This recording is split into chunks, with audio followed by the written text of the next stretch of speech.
इस कार्यक्रम के पुण्यार्चक हैं श्री निर्मल मोठिया, श्रीमती उर्मिला मोठिया, श्री वीरेंद्र मोठिया, श्रीमती उषा मोठिया, रेखा मोठिया, श्री रजत मोठिया, श्रीमती आयुषी मोठिया, श्री रौनक मोठिया, श्रीमती अदिति मोठिया, श्री विभोर मोठिया, श्रीमती विन्नी मोठिया, हर्षिल, द्रव्या, जियांशी मोठिया, फर्म जैन पायल, आगरा।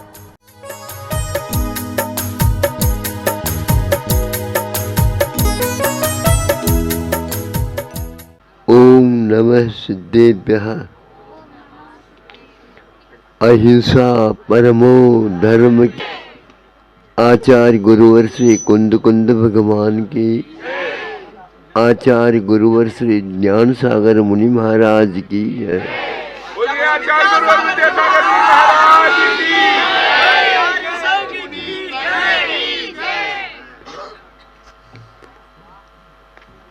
शाम को मुकाम करते हैं, वहाँ पर विद्यालय मिलता है और प्रातः काल आहारचर्या होती है तो विद्यालय मिलता है। कभी महाविद्यालय मिलता है, कभी ये माध्यमिक आदि छोटे छोटे मिल जाते हैं। कहीं एक कक्षा से प्रारंभ होता है तो कहीं कहीं पर चौथी कक्षा से प्रारंभ होने वाला विद्यालय। अभी कितना वातावरण मनोरम बन गया। बैठते बैठते ही तो एक छात्रा अपने परिचय देते हुए कहती है, हमें भी चंद्रगिरी में जो विद्यालय चलता है वहाँ पर पढ़ने के लिए आए। कई लोग तो अन्यत्र चले जाते हैं और यह चंद्रगिरी में चंद्रवंशी होकर के आई है।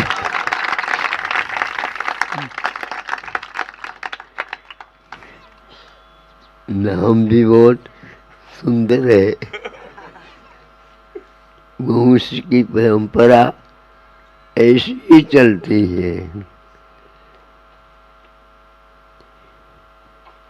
भारत का स्वरूप संस्कृति अद्वितीय है, थी और धूमिल होकर के आज इस स्थिति में है, लेकिन उसने भी अपनी दिशा को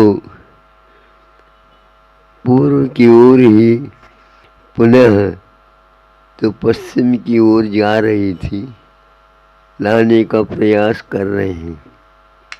सरकार ने भी इसके लिए इस रहस्य को समझ करके सहयोग देने का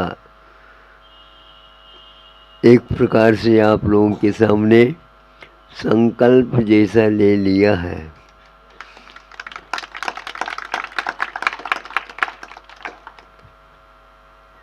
वस्तु अपने आप में पहले सर्वप्रथम ठीक है और उसको यदि और ऊपर की ओर ले जाना चाहते हैं तो उसमें शिक्षा ही एकमात्र महत्वपूर्ण अंग बन जाती है।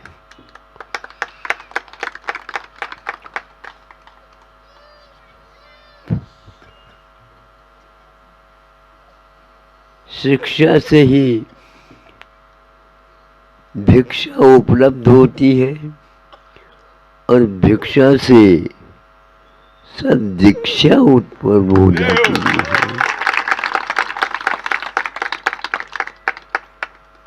बहुत सुंदर इसकी संयोजना है। इसको जिस देश ने सुरक्षित रखी है और आगे भी ये संकल्प है अब उन्नति की मांग करना ही बेकार है। वहाँ उन्नति नहीं होगी तो फिर उन्नति कौन से देश में होगी। भटक सा गया था भारत, अब पुनः वह इस ओर आ रहा है। सभी दृष्टिकोणों से, शासन प्रशासन की दृष्टि से, और हम तो शासन प्रशासन के साथ आत्मानुशासन भी अपना लेना चाहिए, इस पक्ष के हैं। जो कुछ भी उन्नति के लिए चाहता है वह आत्मोन्नति के लिए ही चाहता है। और जहाँ पर आत्मोन्नति की बात आ जाती है, किसी एक व्यक्ति की ओर देखने की आवश्यकता नहीं पड़ती, क्योंकि आप भी आत्मा है, आप भी आत्मा है, आप भी आत्मा है। आत्मा में है तो वहाँ पर कोई भेद हो ही नहीं सकता। तो ऐसा आप लोगों का नाम जो ऊपर रखे गए हैं, उसके साथ साथ भीतरी उस आत्मा का भी खबर ले लेना चाहिए। ऐसा नहीं है बेखबर ही आप जहाँ कहीं भी पहुँच जाओ। केंद्र में वह आत्म तत्व संवेदनशील होता है, वही महत्वपूर्ण होता है, और वह शिक्षा के माध्यम से हमें उपलब्ध होता है, ऐसे संतों ने कहा है। तो इसी को आप अपने जीवन की साधन मान करके आगे बढ़ेंगे और अपने संतान परंपरा को भी कायम रखना है। तो यही एकमात्र मंत्र हमारे लिए सर्वोत्कृष्ट माना गया है। इसकी हम आराधना करते हैं, क्योंकि जड़ की ओर भागम भाग यह एक प्रकार से हमें कहाँ ले जाएगा पता नहीं लगता। इसलिए जड़ से चेतन की ओर हम मुड़ जाएं और जो चाह, जो सुख और शांति चाहती है, उसकी प्राप्ति निश्चित रूप से इसी प्रकार की सात्विक शिक्षा पाने से ही होती है। ये धारणा हमारी बने। अहिंसा परमो धर्म की। नमः शुद्धेभ्यः। ओम नमः शुद्धेभ्यः। ओम नमः शुद्धेभ्यः।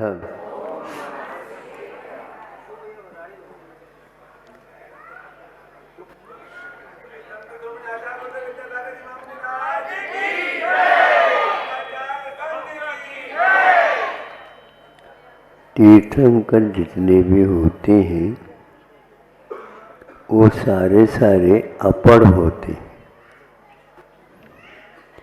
आप लोग पढ़े लिखे हो और तीर्थंकर अपढ़ होते, यानी उनकी पढ़ाई कहीं भी नहीं होती, और आगे भी ऐसा ही रिकॉर्ड रहेगा।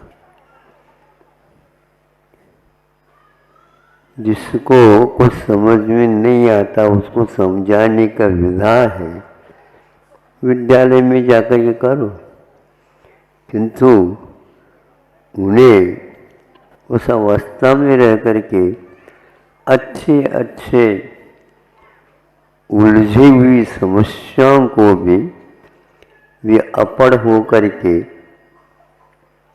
सबके समाधान दे देते हैं।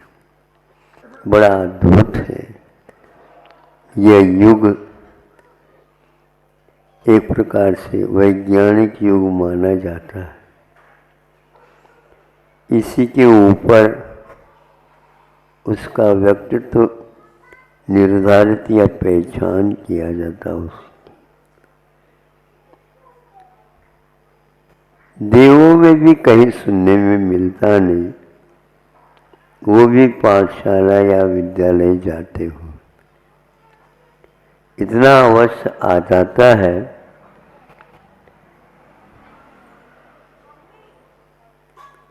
वो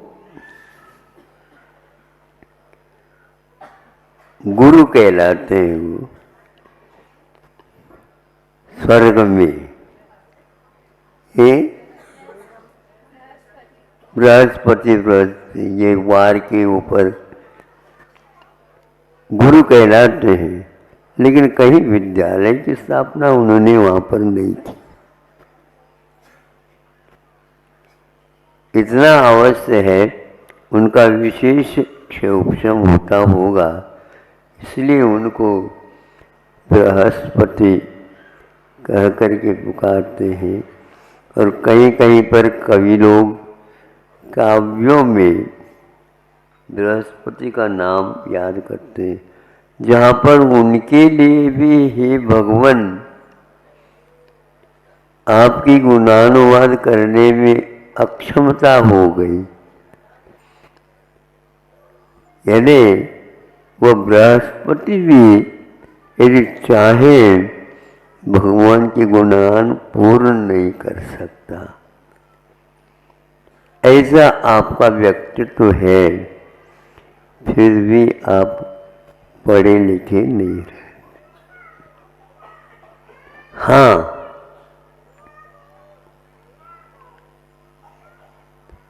समझ में नहीं आता ऐसे नहीं, समझते नहीं, इसीलिए विद्यालय खोल करके उनको समझाया जाता है। और समझाने के उपरांत भी जिसको समझ में नहीं आती है, तो हम तुम जैसे में उनका समावेश हो जाता है। आप अपने आप को पढ़े लिखे मत समझो। एक हाइकू बहुत दिन पहले लिखा था, उसमें से कुछ इसमें हम तथ्य समझ सकते हैं। किसी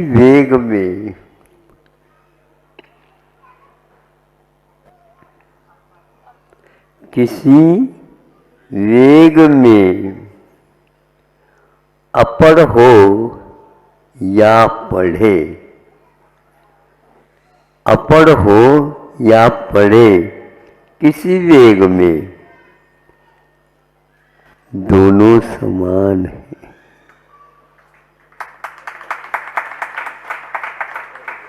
अपढ़ को भी उसी श्रेणी में हम रख सकते हैं। बहुत रफ्तार से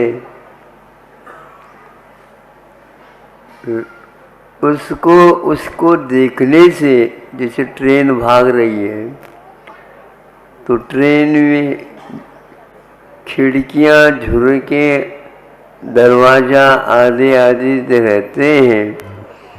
और कभी कभी कुछ लोग वहाँ पर दरवाजे में आकर के खड़े हो जाते हैं और देखते रहते हैं। और इधर से जब हम तुम देखते हैं तो न ही उन व्यक्तियों की हम गिनती कर सकते हैं और न ही उनकी खिड़कियों में कौन खड़े हैं, दरवाजा में कौन खड़े हैं, और रेल के, सुन रहे हो आप, रेल के डिब्बे कितने हैं उनकी गिनती भी नहीं कर सकते, क्योंकि वह वेग में है।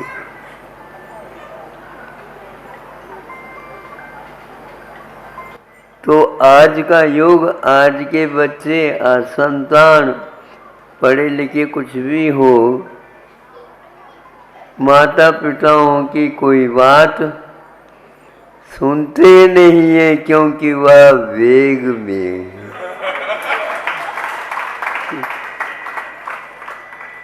बहुत वेग में। माता पिता सोचते भैया कुछ कहो नहीं तो इतने वेग में स्टेशन को भी पार करके चले न जा। कई गाड़ियाँ कुछ स्टेशन पर रुकती हैं और कुछ गाड़ियाँ वेग होने के कारण और वहाँ से पहले से प्रबंध कर लेती। सिग्नल क्या बोलते हैं, वो डाल दिया जाता है तो उसको रुकने की कोई आवश्यकता। ये वेग की बात मैंने आपके सामने रखी। उद्वेग, आवेग, वेग अब आ जाता है इससे विपरीत, वह अपड़ है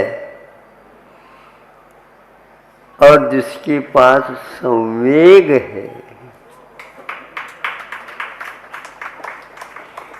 जिसके पास निर्वेग है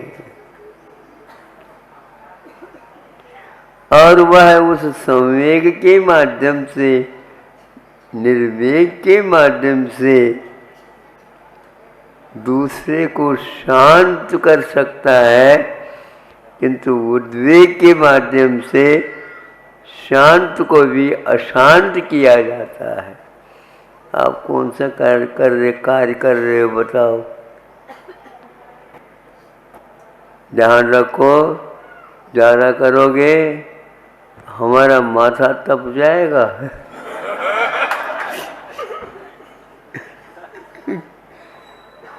माथा तपता है और जो संवेग के माध्यम से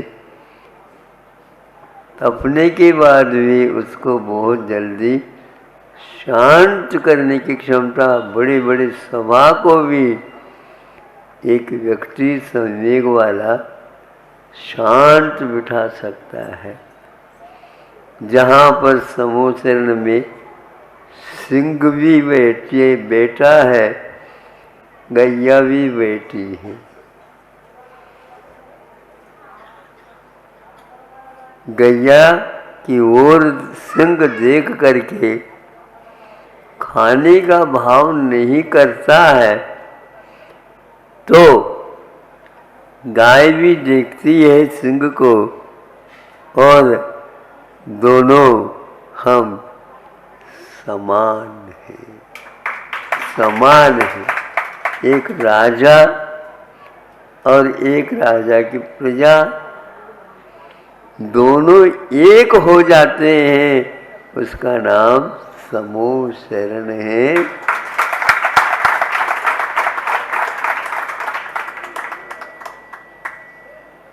हमें कुछ करना नहीं, हमें ज़्यादा कुछ पढ़ाई करना नहीं, बस वेग को देखते रहो।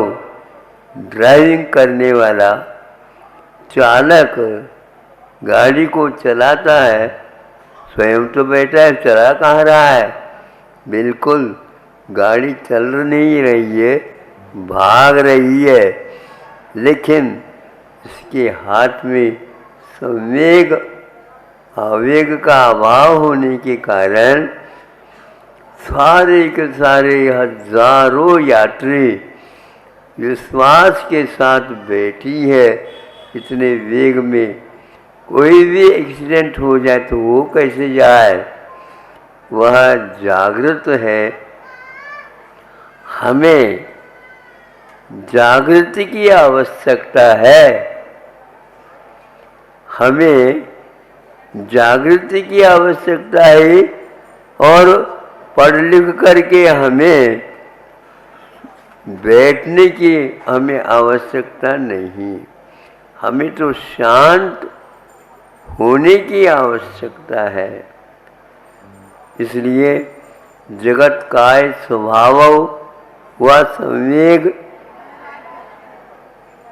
वैराग्यार्थम, तो वह ज्ञान हमारे पास है, स्वभाव के रूप में है। किंतु उसमें नई वैराग्य फूट रहा है। विद्यालयों से आप आवेग, उद्वेग आदि आदि उसकी क्षमताओं जान सकते हो, किंतु आत्मा का स्वभाव क्या है इसके बारे में एक सेकंड भी खर्च नहीं करते आप लोग। और हमारे पास आकर के कहते हैं महाराज शांति दे दो, तो शांत बैठ जाओ तो शांति मिल जाएगी। बस आपके पास महाराज इसलिए हम आए, हम बैठे नहीं। आज सिटिंग का इतना महत्व नहीं है जितना कि भागम भाग का है। इतना भागम भाग है उसको कोई हम समझ भी नहीं सकते। जो शांत बैठता है उसको तात्कालिक उसका अनुभव होने लग जाता है। वैराग्य में खदबद नहीं होता। आवेग में वह कभी शांत बैठ ही नहीं सकता, उछलता रहता है। तो आज की विद्या उछाल सिखाती है। उछाल तो होना तो चाहिए, लेकिन एक पढ़ा लिखा होकर के उद्वेग में पड़ जाता है और अवयव अपढ़ है और वह समय की ओर आ जाता है।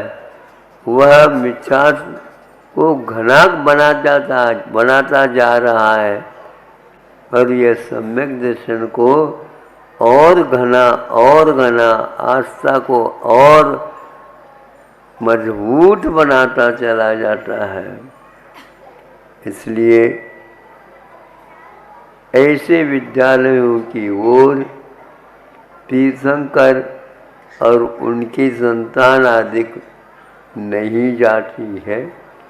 यदि जाती भी है तो क्षत्रियता का कुछ पाठ उन्हें दिया जाता है। यही एकमात्र जो व्यक्ति अशांत होकर के दुशांत को भी अशांत बना रहा है, उसके लिए क्षत्रियता काम करती है। तलवार इसलिए रखी है ताकि तुम्हारे उछल कूद शांत हो जाए। कैसे हो? यहाँ ला करके रख दो।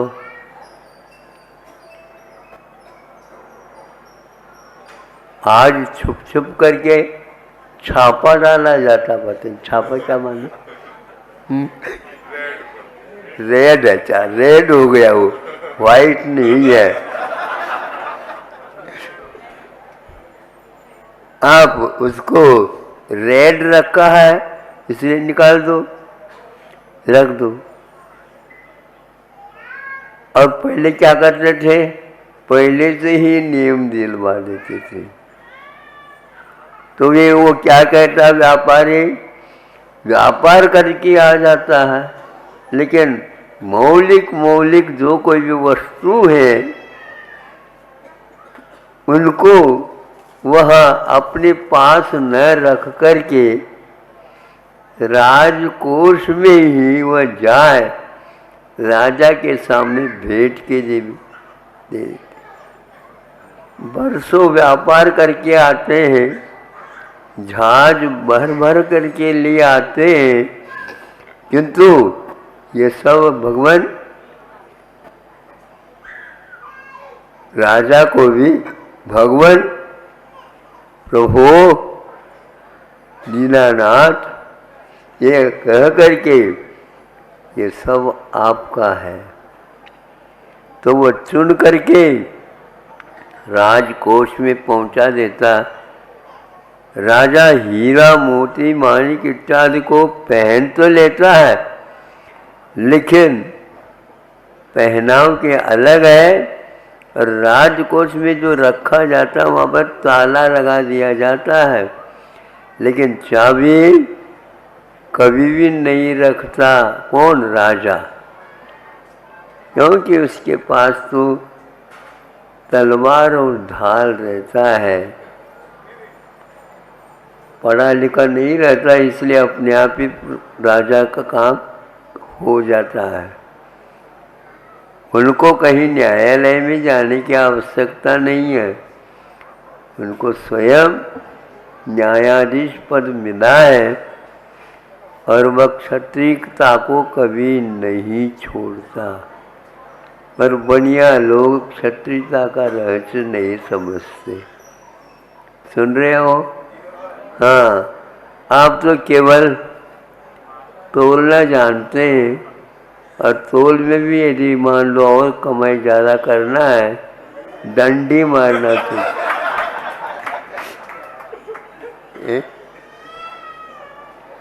मतलब आप किसी को मारते नहीं, ऐसे मार देते हैं डंडी मारने के उपरांत। फिर आप क्या करें? इसलिए सम्यक दर्शन की प्राप्ति के लिए बार बार मैं कहता हूँ, संवेग निर्वेग की आवश्यकता है, वेग को कम करने की आवश्यकता है, और शांत बैठने से ही विशुद्धि लब्धि प्राप्त हो जाती है। और विशुद्धि लब्धि के बिना सम्यक दर्शन की भूमिका बनती नहीं है। इसलिए चुप बैठो। चुप बैठो क्यों?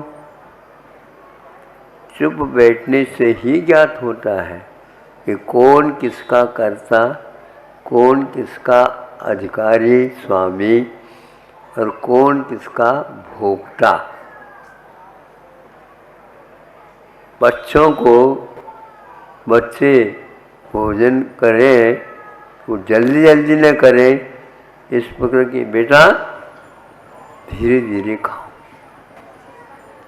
ताकि पच जाए। हाँ, दांतों का काम यदि आंतों को दोगे तो दांत बहुत जल्दी गिर जाएंगे, और आंत के ऊपर ज़्यादा जोर पड़ेगा।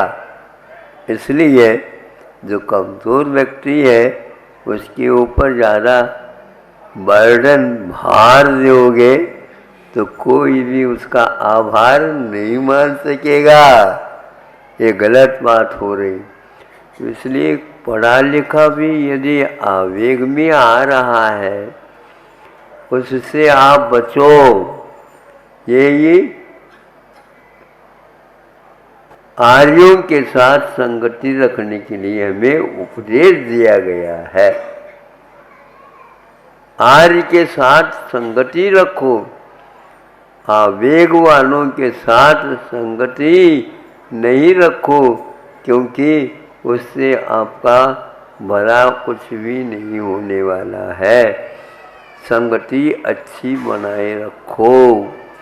इसीलिए कहा तो वह पढ़ाई जो हो रही है और कोई संगति उसमें मिलती ही नहीं, सब विसंगतियाँ।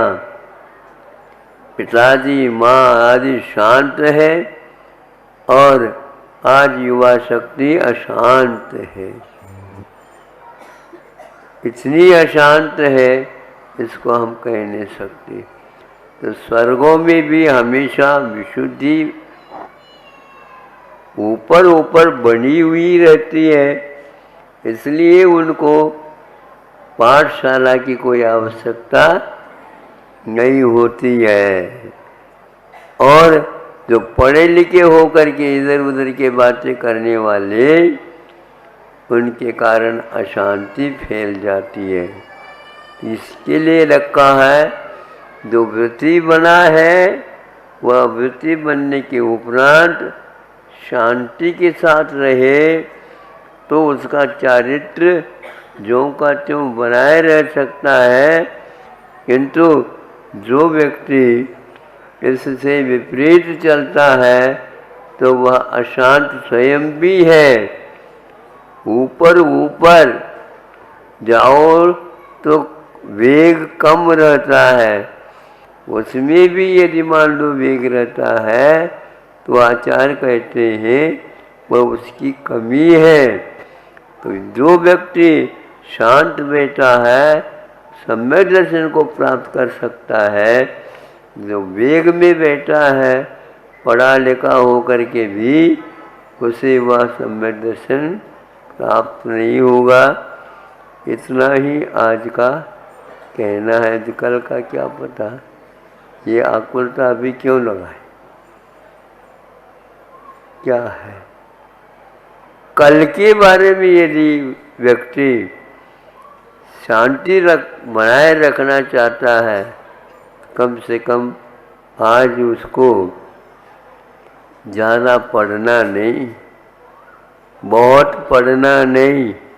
गुरुजी क्या कहते थे? बहुत बार पढ़ो।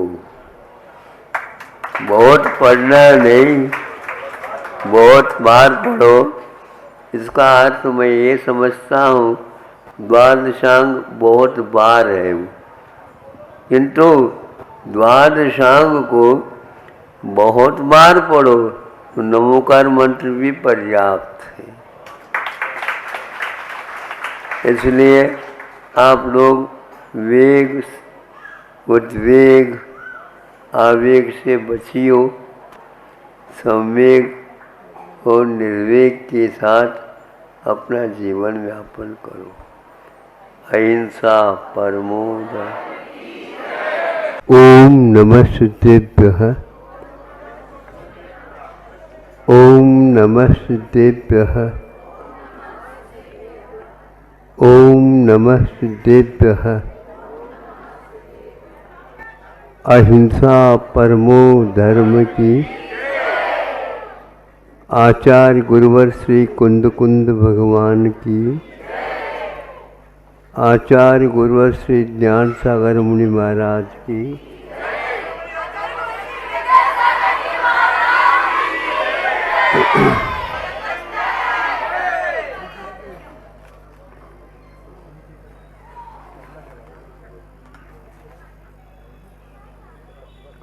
जंगल में प्रातः प्रातः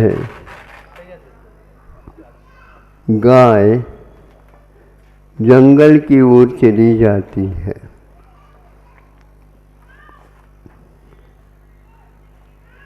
भिन्न भिन्न स्थानों में वे जाकर के जंगल के चारा, जो घास फूस है, हरा सूखा है, जो कुछ भी उपलब्ध होता है उनको थाली नहीं परोसी जाती, किंतु जहाँ पर वह घास रहता है उसका चरना प्रारंभ कर देती।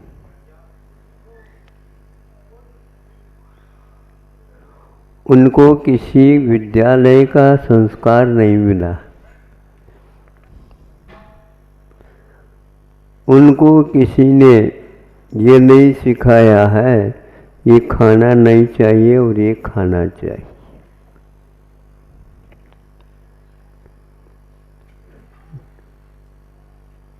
पानी भी पीते हैं तो आपको बताना पड़ता, उनको किसी आवश्यकता नहीं पड़ती, इशारा भी नहीं किया जाता और वह वही करके आ जाते। भिन्न भिन्न वनस्पति होती है। कई बार देखा सूखा तो खा रही गैया, किंतु हरी होने के उपरांत उसकी ओर वो देखते तक नहीं। और आपके लिए सूखा तो कभी पसंद आता ही नहीं।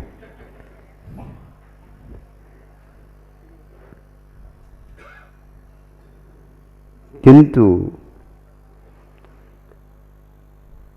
आहार संज्ञा एक ऐसी संज्ञा है, प्रत्यय के साथ संज्ञा जुड़ी हुई है। संज्ञा का अर्थ संज्ञानम संज्ञा।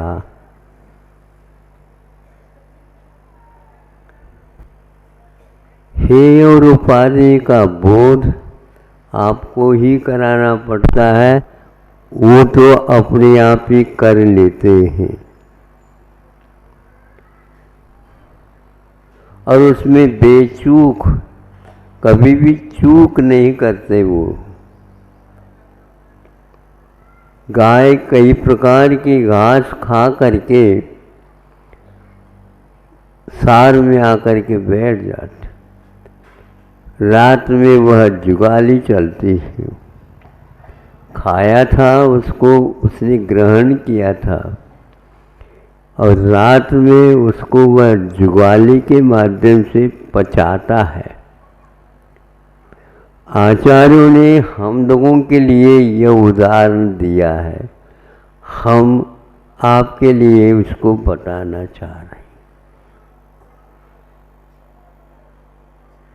गाय रात में उसका चरवन करके उसमें लाला रस का सम्मिश्रण करा करके जो दिन भर खाया है उसको पचा देती है।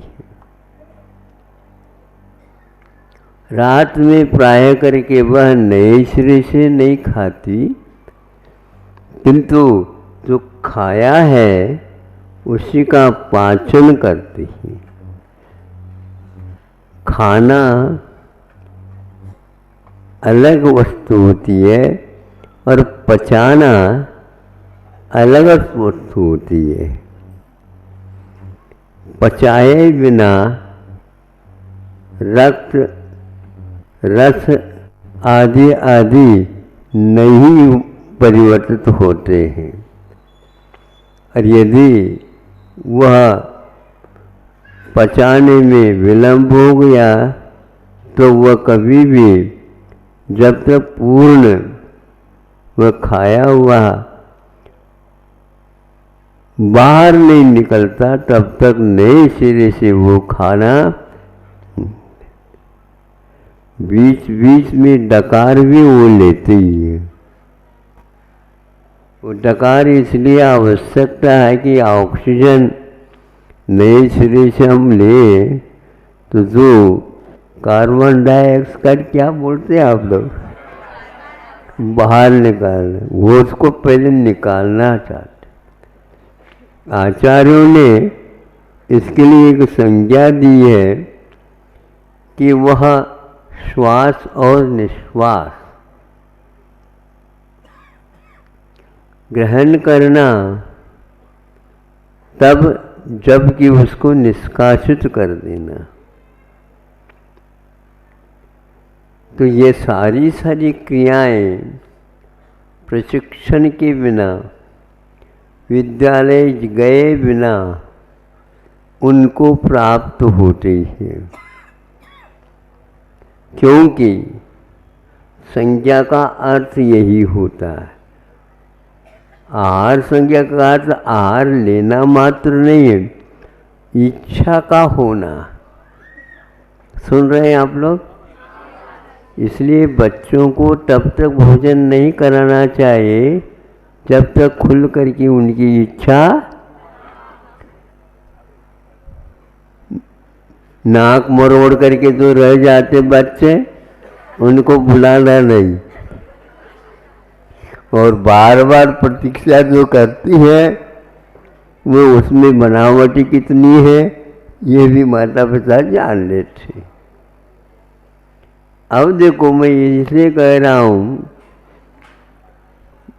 ग्रहण करना और पाचन करने में क्या अंतर है, ये उदाहरण के द्वारा हमने दिया। श्रमणों को भी समझना चाहिए हम कहाँ पर अवैध रूप से ये कार्य कर रहे हैं। नहीं नहीं तो हम तो समझ करके कर रहे हैं, समझ नहीं रहे हैं अभी भी। वो ये है, दिन में जैसे गाय पशु पक्षी चर करके आ जाते हैं, अपने अपने स्थान पर बैठ करके चरवन करते हैं, ये रोथनते ते पशव। हाँ, जो चरवन करता है वो पशु, और वह इसके बिना खाते हैं, उसको मृग कहा है। उनको चरवन करने की आवश्यकता नहीं पड़ती। वह कौन है? बिल्ली है, कुत्ता है, सिंह है, खरगोश है, आदि आदि, ये सारे आप पशु पक्षी कहते हैं, लेकिन इनको पशु नहीं कह सकते। किंतु गाय इत्यादि जो है ये चरवन करते हैं, इसके लिए उन्होंने जुगाली कहा है। 2 बार नहलाया खाया जाता है, जुगाली। हाँ, किंतु वो जो है कुछ पक्षी और मृग है, वो नहीं। सिंह मृग है, इसलिए मृगेंद्र कहलाता। हाँ, क्योंकि वह जंगल में रहने वालों का इंद्र होता, यहाँ पर रहने वालों का इंद्र वह नहीं होता। तो अब ये कह रहा था मैं, रात में मुनि महाराज दिन में स्वाध्याय करें, जो पाठ्यक्रम है उसी के अनुसार स्वाध्याय करें। इसके लिए उपकरण दिए जाते हैं। जब वह पूर्ण हो जाता है, अनुष्ठान के साथ, भावना के साथ अगली पाठ्यक्रम को प्राप्त करने से पूर्व में कुछ अंतराल छोड़ करके कर लेता। अब ये कह रहा था, पशुओं के समान आप लोगों को जुगाली करना चाहिए। दिन में जो कुछ भी आपको दिया गया है, सुनाया गया है, उसको रात में तो स्वाध्याय के लिए हाँ कहा महाराज, हम कहा करें ना कहा है, लेकिन हाँ का अर्थ समझ में आता आपको कैसे हाँ कहा है। नए सिरे से पढ़ना नहीं, किंतु जो पढ़ा हुआ, सुना हुआ, देखा हुआ, उसको बार बार चिंतन में लाने के लिए उन्होंने जुगाली कहा।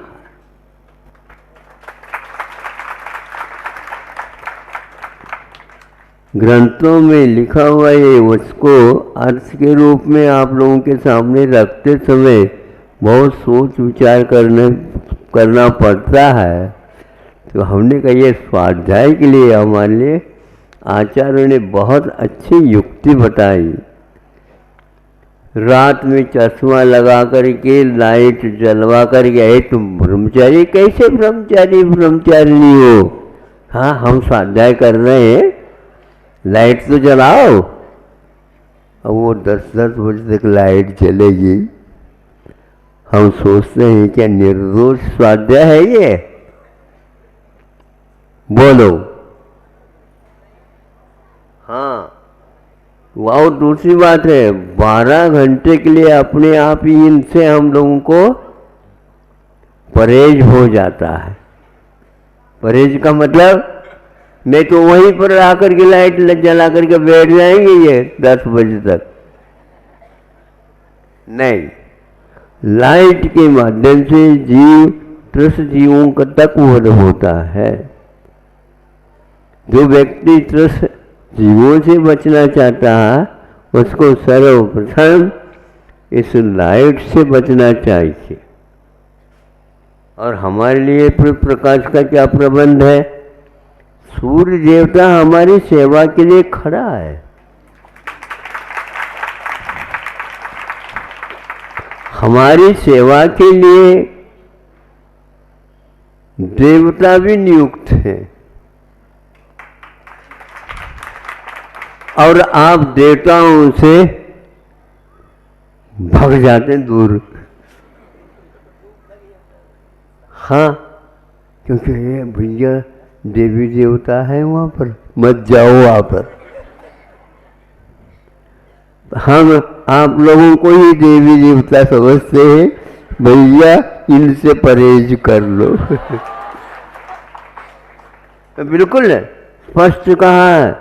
जो उपरिल स्वाध्याय है, धवला, जय धवला, महाबंद आदि आदि, कषाय पाउड़, षटकंडागम, अध्यात्म के सारे सारे ग्रंथ, इनसे जो ही ये आ जाते हैं त्यों ही अभी भी दक्षिण में बंद करते हैं और वह आपस में चर्चा करना मुनि महाराज करते हैं।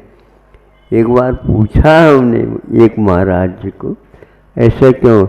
इनके लिए ये नहीं बताया है। विशेष भोजन होता तो विशेष बच्चों को ही खिलाया पिलाया जाता है, हर बच्चों को नहीं। तो यहाँ रात में पचाने की प्रक्रिया अपने आप ही अवग्रह या अवयव धारणा, ये सारे जो स्वाध्याय के भेद हैं ये मंझ जाते हैं। और आप लोग पढ़ने को ही स्वाध्याय मानते हैं, चिंतन को स्वाध्याय मानते नहीं। पढ़ते समय और आपका आवाज़ इत्यादि के भी बाधक होते हैं, लेकिन फिर भी हम कर सकते हैं। चिंतन के समय पर आप लोग यदि वहाँ पर हा हुल्ला करेंगे तो फिर हम कैसे करेंगे? इसीलिए 12 घंटे आप लोगों से दूर होने का एक बहुत अच्छा अवसर हमें प्राप्त होता है। और उस समय हम दिन में जो खाया है वह रात में पचाए। जिस बच्चे के पाचन शक्ति बहुत अच्छी होती है उसको माता पिता को भी बहुत उत्साह होता, प्रसन्नता होती है कि बच्चा खा ही नहीं रहा है, पचा भी रहा है। अब बच्चे की खुराक को अनुपात से बढ़ाना है। और आप अपनी रुचि के अनुसार खाएंगे नहीं, आपको खिलाया जाएगा, बस खाते जाओ। गैया कभी ये नहीं करते मुझे वो लाओ, मुझे वो लाओ।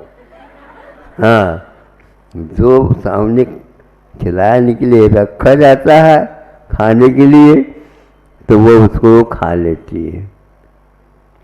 और आवश्यकता है तो वो मुंह उठा करके देखती है, तो समझ लेते हैं कि उतना ही नफा तुला उनको रखा जाता है। हाँ, कुछ छूट गया है कि देख लो, कुछ बच गया है कि देख लो घास, तो उसी घास के पास और थोड़ा से रख देंगे, लेकिन वो घास खाते कि नहीं देख लेते। एक गाय दूध देने वाली दुधारू और एक दूध नहीं देती है, बुरा नहीं मानना, तो दूध देती है तो बच गया उसको और थोड़ा सा मिला करके दूसरे के सामने रख देते हैं। उसी प्रकार हमारा भी एक है ना, पहले खाया है, हमने खिलाया है, अनुप्रेक्षा आमनाय धर्मोपदेश के माध्यम से पचा करके आओ। अब खाते खाते बैठे ऐसा नहीं, दूसरे को भी खिलाओ। जैसे हमने खिलाया था वैसे को वैसे खिलाना, इधर उधर की बातें नहीं करना। ये यदि नहीं करते हैं तो आपके पास बहुत बड़ी कमजोरी है, स्वाध्याय की बड़ी कमियां हैं। इसलिए ये उदाहरण योग अच्छा आ गया। छात्राएं आए बताते हैं, हाँ जल्दी क्यों आए तुमको? छात्रा आ गई, ये पर्याप्त नहीं है क्या? बस इतना ही है। अब छात्रा आ गए हैं तो ये सारी बातें इसलिए वर्षों के बाद भी स्वाध्याय में और नहीं पाओगे आप। आधा घंटा 15 मिनट में हमने अब देखो गाय भैंस आधी आधी चरवण के लिए चले जाते हैं, वो सूंघती है, नहीं समझे, नाक लगा कर सूंघती है और उसके माध्यम से ज्ञात कर लेती है ये जहरीला है। और ये दुधारू दुग्ध देने वाली ये घास है, उसको तो खा लेते हैं। हम यहाँ पर पहाड़ के ऊपर वगैरह चले जाते हैं, हरियाली से युक्त पेड़ लगे हुए हैं, वहीं पर बंदर बैठे हैं, उसमें से एक भी वह कली खाते नहीं, किंतु सूखा है वो सूखा तो खा लेते। रे बंदर ये कैसे है? नहीं, वह विषाक्त है उसके लिए। वह और किसी काम में दूसरे काम में तो ले लेते होंगे, लेकिन खाने के लिए नहीं लेते। उसी प्रकार हमारे लिए कहा है, जो आपके लिए पाठ्यक्रम में दिया गया है वही खा लो, उसी के बारे में पूछ लो। आमनाएँ है, अनुप्रेक्षा है, प्रश्ना वही पूछो जो कल हमने दिया था, उसमें यदि शंका हो गए तो। और वह प्रश्न भी उदार नहीं होने से दूसरे के प्रश्न को आप पूछ दो, और वह वहीं पर बैठे बैठे सोचता है कि इसके लिए इससे माध्यम से हमें अर्थ मिल जाएगा। वो ठीक नहीं है। कल किस ढंग से सुनाया गया था और क्या सुन करके अपने ग्रहण किया, क्या समझ में नहीं आया और क्या समझ में आया, वो पहले थोड़े से बताओ, तब हम समझेंगे ये प्रश्न भी ठीक है आपका। वही कुछ लोगों के प्रश्न वही रहते हैं, अब जीवन पर्यंत वो निकाल रहे हैं, उनको देना नहीं चाहिए। ग्राहकों की पहचान समझते हो क्या होता है? ये बहुत बड़ा रहस्यपूर्ण है। महाराज हमारी दुकान चलती नहीं, कैसे नहीं चलती? ग्राहकों को बनाए सीखो, तो फिर देख लो कैसे जाए। व्यवहार तो व्यवहार ऐसे मीठे रखो, और नाती के बराबर उम्र वाला भी है फिर भी उसको दादा कहो, कक्का कहो, नहीं समझी? फिर देख लो। हाँ महाराज आप लोगों के पास कैसे बच्चा आ जाते हैं, हम बुलाने से भी नहीं आते भैया, हम अपने ढंग से उनको खुराक देते हैं, इसलिए तो आते हैं। और वो काम नहीं करेंगे तो फिर आने के उपरांत भी हम इनको वहां पर बैठ जाओ, हावला नहीं कर बैठ जाओ। तो ये हो गया, ये सब विद्यालय के बिना हो रहा है। आपके पास भी संज्ञाएं हैं, उसके पास भी संज्ञा है, बहुत अंतर पड़ रहा है। आज तो इतना ही ठीक है, ज़्यादा खिलाना भी ठीक नहीं। हाँ, इसीलिए ज़्यादा वो रसोई बनाती भी नहीं माँ, नहीं समझे, ताकि ये बार बार मांग ले। नहीं, कल के लिए, हाँ बेटा, हाँ, कल के लिए। ये कल के लिए कहने से अपने आप ही कल जो है अलग चीज मिलेगी, मिले या न मिले, कहने से अपने आप ही काम भी करते हैं। और समय पर देखो, ज़्यादा खाओगे बीमार पड़ोगे। आपके लिए ही बनाया हुआ है व्यंजन, फिर वो कौन खाएगा? खाते हैं तो बीमार और पड़ जाओगे। महीनों महीनों तक कुछ बच्चों को रोटी नहीं मिलती, और व्यंजन नहीं मिलते और नमक भी नहीं मिलता और मिर्च भी नहीं मिलती, फिर क्या खाएं? दवाई खाओ और क्या खाएं? गम खाओ।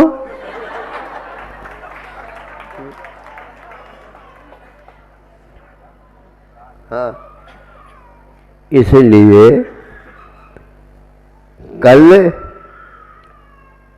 की छुट्टी करने की अपेक्षा से आज कम खाओ और जो खाने योग्य नहीं वो न खाओ और बार बार कहना न पड़ते, बच्चों हमारे पास समय नहीं है, हम अपना काम करें या तुम्हारे लिए करें। दूसरी बात, तुम्हारे लिए ही यहीं पर कर रहे हैं, उसमें हम समय को खो नहीं सकते। समय के अनुसार भूख लगती है तो समय के अनुसार रसोई भी बननी चाहिए, तभी वह अच्छा होता। 12 बजे 1 बज गया तब तक जो है भूख मर जाती, भूख भी मरती है और उसको जब मर जाती है तो वह कुछ भी दे दो तो फिर उसको उल्टी होने लग जाती है, खाने की इच्छा नहीं होती है। जब तक इच्छा ना हो तब तक बेटा खाना नहीं। हो गए बहुत दिन हो गए, अब कैसे कब, तो बहुत इधर उधर की बातें खाई, इसलिए अब धीरे धीरे ही अब वह खुराक बढ़ेगी, फिर बाद में पूर्ववत हो जाए। इस प्रकार यह स्वाध्याय के क्रम में हमें हे ओफारे इत्यादि का। एक बार की बात है, महाराज हम लाइट नहीं जलाते, जलवात भी देते नहीं है, किंतु जल रही है उसका उपयोग कर सकते हैं क्या? नहीं, यही तो बात है, उसमें आपका भी पार्टनरशिप है। क्या बोलते? ठीक है ना, सहभागिता।